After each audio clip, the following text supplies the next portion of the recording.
Or say go back. We're about to rock and roll. I'll let everyone get their drinks. We'll get started. Good morning. My name is I don't even need the mic. I'm loud. If you don't know me, I'm very loud. I'll let you guys. My name is Lenitra Berenger. I'm a transitional advisor at Amarillo College, and I also run a nonprofit, College Success Initiative. You can read my bio on the welcome. I won't go into that. And today we're going to talk about how to use social media to build a brand. And our panel guests are David Martinez. He is the owner of Creative Canon. He's the guy. He's the guy. And the talking lady is Tom Burns, National Bank, wonderful sponsor of the event. And Heather Brown is the owner of Bells and Whistles. And so we will get started. Each of them will tell you a little short story about themselves. We'll go into our panel questions, and then we'll do our Q&A. If you want to start, Heather. Okay. If I talk too fast, I'm so sorry. My dad is from New Jersey, so I talk super loud and I talk super fast. But my name is Heather Brown. I own Bells and Whistles. In February, we'll have been in business for 7 years. I moved to Delhart from Houston, and I wanted to be a stay-at-home mom, but 6 months in, I was like, this is not for me. It is way too hard, and it is just not, there's nothing to do in Delhart. So I decided, I love clothes. I had a friend from high school who owns Hazel and Olive Boutique, and she was super encouraging, so I was like, I'm gonna start a boutique.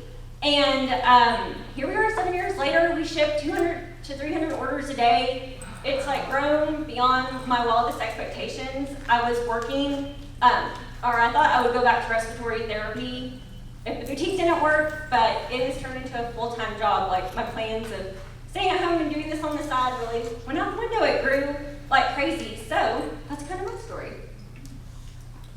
So I own Creative Canon. We're a full-service advertising agency that's slowly making its way into a marketing agency. We first started out creating websites.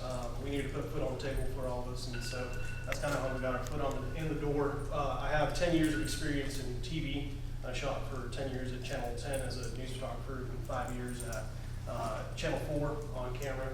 And so after that, I did a few different things, but the company is going into its 8th year. Thankfully, thank God, we're doing well. We're putting food on the table, and we're shooting quite a bit of video now. Websites are not really something that we do so much. We handle a lot of social media. We, like I said, shoot a lot of video, and we have graphic designers that help our clients brand with their companies. So that's a little bit about who we are. I don't know if I need this. Good morning. My name is Tom Burris, and I'm the marketing director and the head of our in-house ad agency at Amarillo National Bank. So I am what I consider the garter of the brand. I guard it, I live it, I breathe it, I drink the blue Kool-Aid, I'm on the blue train. Yeah. Everything is about the brand. A little bit of my story. I started off as the marketing director, and then at that time we did have an agency, and then while I got into it, I thought I can do this better and faster.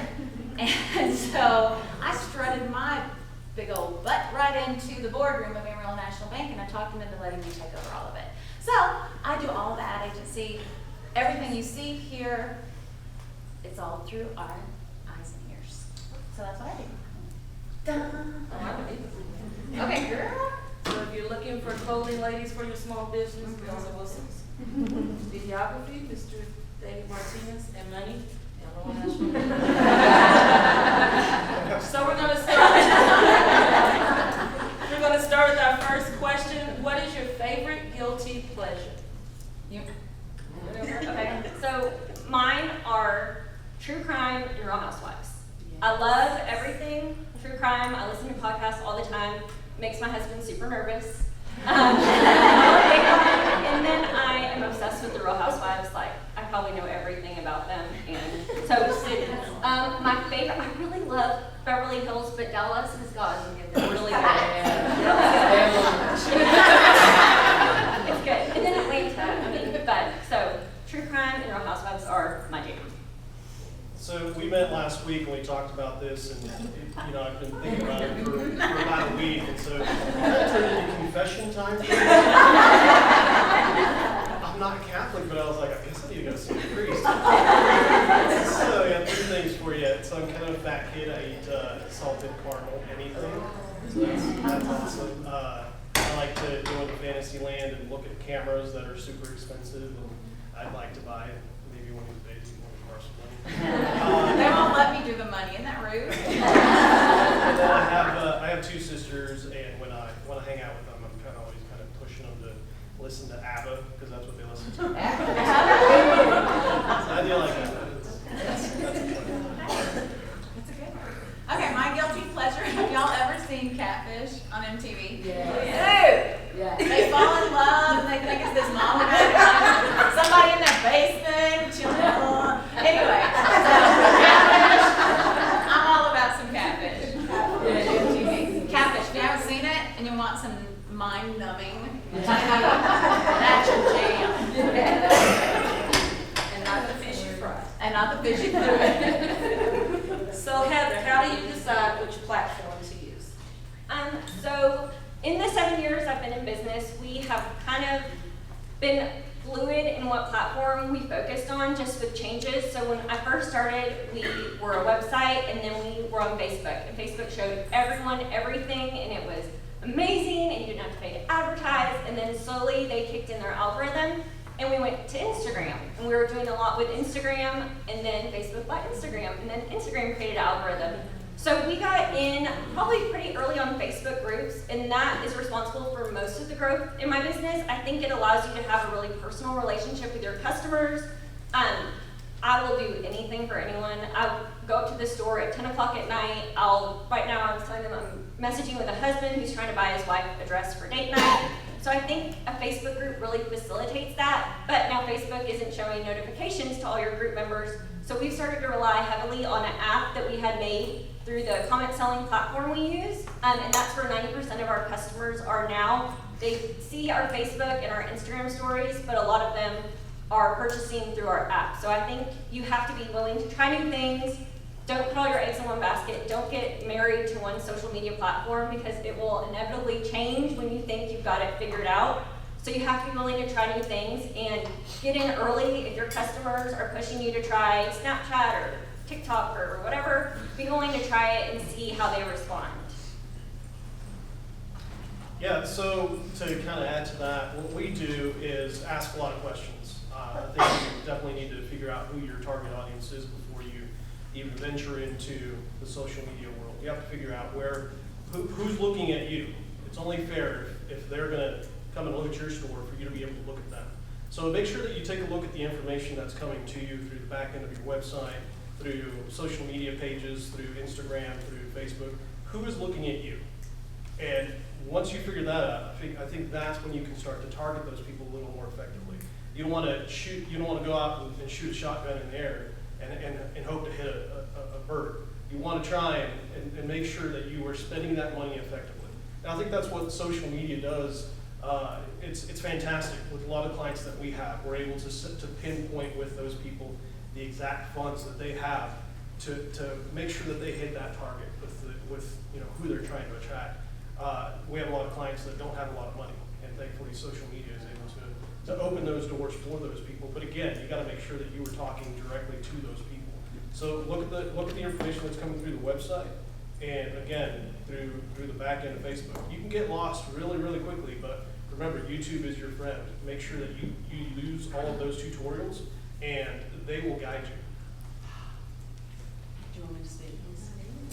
Okay, he's exactly right. YouTube is your friend, and of course, since I'm coming from more of like the ad world, everybody goes to YouTube for everything. And if you didn't know, you can actually pinpoint customers based on their behavioral and their contextual targeting. So if they're, for example, in my business, if somebody's out there looking up Zillow and they're looking up homes, because everyone's on their phones and everyone's on their computers, I can actually target those people behaviorally. I can deliver ads to specific people that may want that product. But, okay, sorry, going to YouTube. I am a creative, so it's shiny balls everywhere. Okay, so back to YouTube. The average cost of placing a commercial on YouTube is about $2.02. You do not pay for those ads. If they say skip it, you don't pay for it. And David could probably speak more effectively on what amount you should spend, but I know that we have been highly successful in putting ads on YouTube. You can also demographically hit those ads. When I tell you Big Brother is everywhere, and you can, instead of doing the shotgun blast and it goes this way, you can laser point and hit those customers if you know the right questions to ask. But you can look at demographics, you can look at what are they looking at, what are they Googling, so that you can target those people specifically. But I think digital's where it's at to place ads if you don't have the huge budgets for TV and print. Yeah, the one thing that I was going to say before I forgot was, a lot of the clients that we run into and have conversations with, you'd be amazed with the amount of the digital footprint that they have. It is not moving in the right direction. So make sure that you're taking a look at your Google listing, your Bing listing, your Yahoo listing.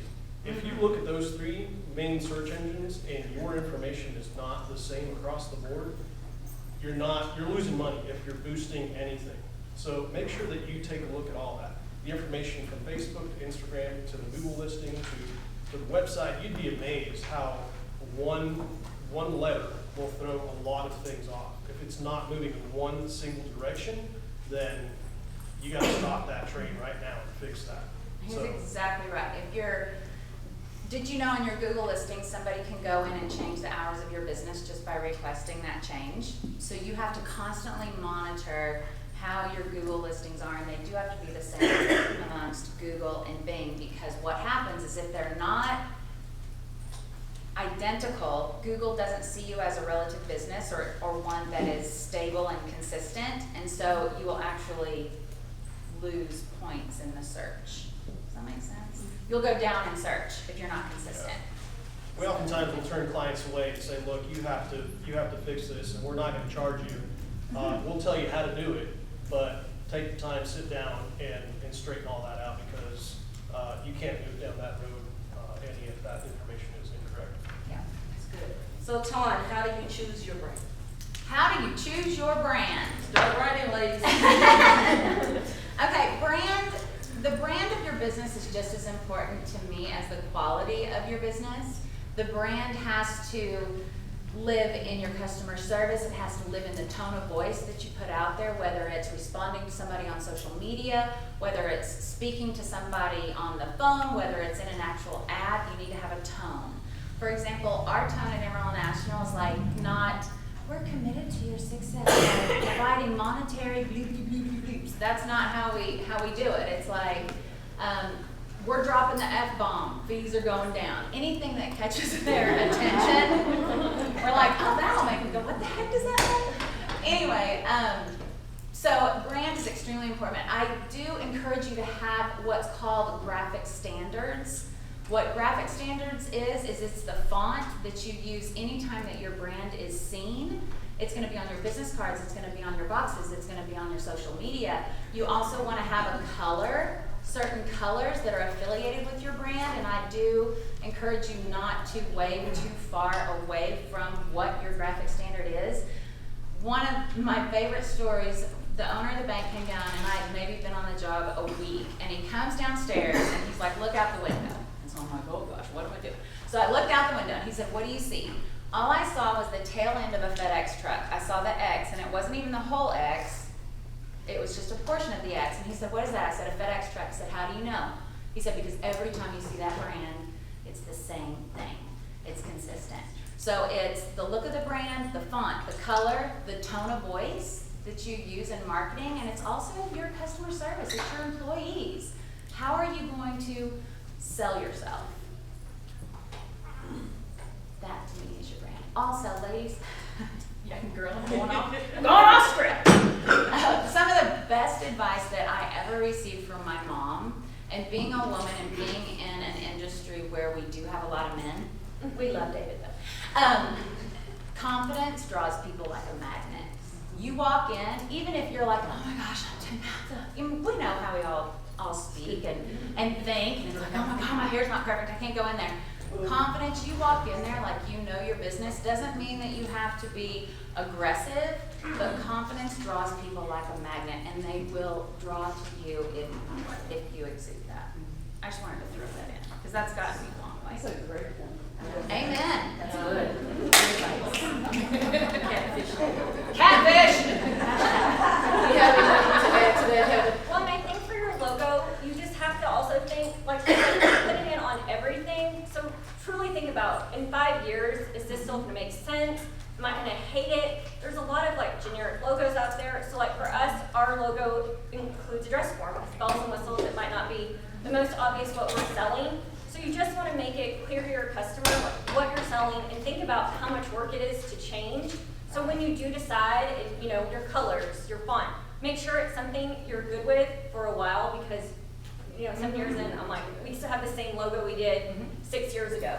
So definitely think about, like in the future, if this still is gonna work and apply to your business. Like Tom said, make sure that make sure that those colors and, those fonts stay the same. Make sure whoever you're paying is giving you all of your files. Make sure that that file can be resized. That's a simple thing that you would think would just happen, but it's not like a picture in your iPhone that you can just zoom in. Your logo needs to be able to shape and be added to a t-shirt, to a hat, whatever that might be. So, spend the extra money. Don't get your brother's uncle's nephew, which happens a lot, to just draw you something up. I think that's it.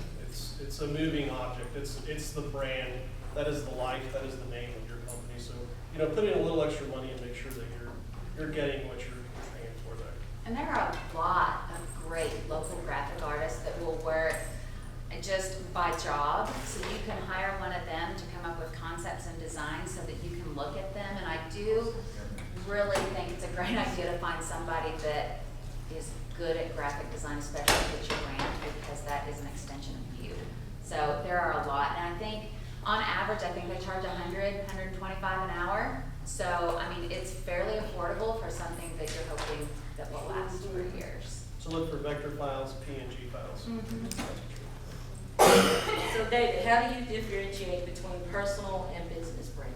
So I'm not a very good example of how that, just because, I stare at TVs and monitors and, social media quite a bit. And so I should do a better job with branding myself, but typically I'm looking at clients' Facebook pages and Instagram pages all day long. I do use Facebook for what I think it was intended to do, is to spy on people. I keep in touch with family and that sort of thing. But anytime that we're out and about, when we're shooting with clients, we definitely like to take pictures and tag them and make sure that we, are including ourselves in their timelines and their stories. Making sure that you're staying relevant is always something that you want to do. We don't go too overboard with our own brand. Again, thank God we're still doing well, and we should do a better job of it. But we don't ever want to be obnoxious with what we do, and that's something that happens quite a bit. You're sitting in front of your computer. You have the ability to post and do whatever you want. But keep in mind, once people see you and you start to wear them out with some of that, they're going to shut you off. They're going to tune you out. And so again, all those moving objects, those moving pieces are not moving in the right direction. You're just flooding them with too much. So, I'd say, we recommend with our clients 4 posts a month is what we say, and we boost one of them from $25 to $100 depending on what that is that they want to get out there. Well, and I think too, like so for like the boutique business, a lot of like influencers have open boutiques and vice versa. I don't do a lot on my personal social media, but I remember I'm always representing my business in everything I post, even on my personal Facebook. So I don't add a ton of customers to my personal Facebook, because if I want to post something that, I'm passionate about, I want to be able to do that. So if you are adding customers as friends, remember that you're still representing your business. And then every interaction I have with a customer, I have days where things don't go the way I want them to, or this package got lost. But I just remember every time I go into the store or interact with a customer, that might be their one interaction with me ever. And so even if I'm having a bad day, that's not their problem, that's my problem. And I tell this to my employees all the time. If that's their one impression of me, I want it to be a good one. So, I just think you are your brand just out in Amarillo and Dalhart, so you just have to remember that people are always watching. Someone one time was like, I was behind you at Hobby Lobby, and I was like, oh my God, was I yelling at my kids? People, I mean, they recognize you because you are your brand, so you just always have to be thinking about it. Yeah. So what is your recommended must read to encourage women for power and entrepreneurship? Well, first of all, I don't read because why read? But obviously my whole world is based on visual and audio. So I do like Ad Age. I think you can get some great ideas from that. I also Ad Age. It's an advertising publication, kind of tells you about trends and what people are looking at. So that's what I do, and I'm also very much a face-to-face. If I get in front of somebody like David, I pick brains. I am not scared to ask anything. I'm like, tell me how this works. What's OTT? What's SEO? What the hell's all these? What are you talking about? So I just encourage you, whether it's through a read or through a podcast, or if it's looking at pretty pictures, which is what I like to do, just gather information, because I'm still continually always learning, because it changes with this whole digital age for sure. Okay, well, and I'm the same way. I listen to a lot of podcasts. Like Rachel Hollis has her Rise podcast. She gives a lot of business advice. For boutiques, there's the Boutique Hub. They also have a podcast. There's Influencer Radio, Gold Digger. So I think no matter what line of business you're in, there's probably a podcast that'll apply to it. And they're easy to listen to while you work, while you're invoicing or shipping. So I listen to a ton of podcasts. And Apple will recommend more based on what you're listening to. So I do a lot of that. I say me too, but that's exactly what I Yeah. Yeah. Reason-wise, I totally blank, so I get a bad grade here. But yeah, just a lot of podcasts. I definitely keep in tune with everything that is Facebook, that is Instagram. There's constant upgrades there. So I would just constantly be reading about what their upgrades and that sort of thing. If that's not too helpful, I apologize. Also, conferences, anytime you can come to things like this, even if you just leave with one or two things, it's completely worth it. One of the main things that I went to a marketing conference not too long ago, and I think this definitely connects with David. They say by 2020, 82% of all media consumed is going to be visual. It's going to be video. It's going to be YouTube, Facebook Live. It's going to be visual. So keep that in mind too, because I thought that was an interesting stat. You saved me there. David, I got you. Got you, David. We are going to open up for Q&A, and so I'll come around with the mic. Because number one, you don't have to pay for that. So is that true? And then, so then we should keep those live ones to less than 15 seconds. And then what kind of content would you try to be able to throw out in 15 seconds of a quick little video? Yeah, Facebook Live is different from advertising, and I think Heather can speak more to that. I'm talking about like advertising and brand. Right. So if you're getting your brand out there, you gotta On like Facebook, they give priority to videos that are over 3 minutes. So if you're doing a video like on just a basic Facebook business page, over 3 minutes, they're gonna show it to more people. So, and a lot of boutiques do like 4-hour lives, and I don't know, have something to offer. Like if you're gonna show a product, or just know going in what you're gonna do, because it is. I mean, it's a lot. You'll start seeing people get on. You're like, what am I gonna say? So definitely have a plan. Yeah, like I wrote a script. Oh yeah, I there was you like go. a crazy lady. I had visual Yeah. set up so that I could go from this to this and cover a specific event. Figure out how often you want to do it, whether it's every week. We try to do lives every day. Just figure out what works for you and stick to it. That way your customers know this day, this time she's going to be live. So they can kind of it's like TV scheduling, like they can schedule time. Do you just want to be doing popcorn party, throwing popcorn in the air? I mean, anything that will just bring attention. If I could add to that, I would say go buy a microphone at Walmart, and that's going to cost you maybe $30, and plug that into your phone. I like the scripted lives just a little bit, only because there are so many bad lives. I can tell you that from my perspective, because that's what we do. We shoot video all day long. We'll watch those and we'll cringe, and we'll tell clients, please don't do that. You don't need it. Hi. What advice would you give to someone that is freshly in entrepreneurship, trying to start their business on name picking? As far as your platform, what not to use, make it short and sweet. I mean, what is the good advice for that? What are you selling?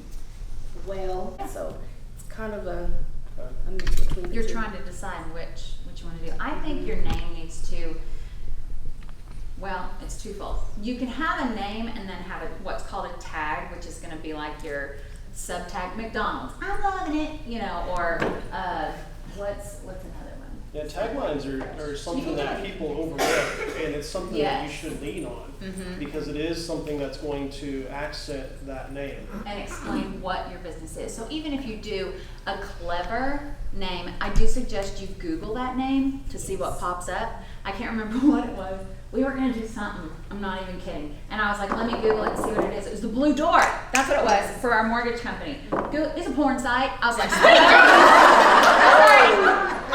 So Google the name. Make sure that you're unique. Try to, girl, I know. I said, Blue Door, shut down. But Google the name.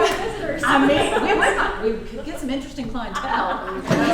But, you know, always Google the name, make something memorable. I'm a huge believer in focus groups.